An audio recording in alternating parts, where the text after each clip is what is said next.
आपण पाहताय चांगलं न्यूज। श्री क्षेत्र पाली येथील श्री खंडोबा म्हाळसाचा शाही विवाह सोहळा हा महाराष्ट्रातील अत्यंत भक्तिभावपूर्ण आणि सांस्कृतिक परंपरेचा उत्सव दरवर्षीप्रमाणे यंदाही पौष महिन्याच्या पौर्णिमेला म्हणजे शुक्रवार दिनांक 2 जानेवारीला पार पडला।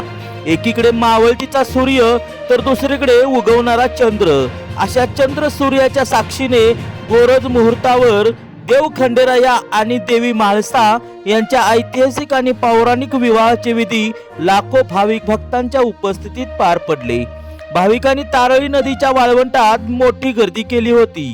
पारंपरिक पूजा, शाही मिरवणूक आणि मुखाने येळकोट येळकोट जय मल्हारचा जयघोष करत भंडारा खोबऱ्याची मुक्त उधळण झाली आणि संपूर्ण पालनगरी भक्तिभावात आणि आनंदात न्हाली। हा उत्सव महाराष्ट्रातील धार्मिक आणि सांस्कृतिक परंपरेचा अनमोल असा दस्तऐवज म्हणून ओळखला गेलाय। तुम्ही पाहताय चांगलं न्यूज। श्री खंडेरायाच्या विवाह सोहळ्याचा हा संपूर्ण व्हिडिओ पहा आणि कमेंट मध्ये जय मल्हार लिहून तुमचा भक्तिभाव नक्की प्रकट करा।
बाबा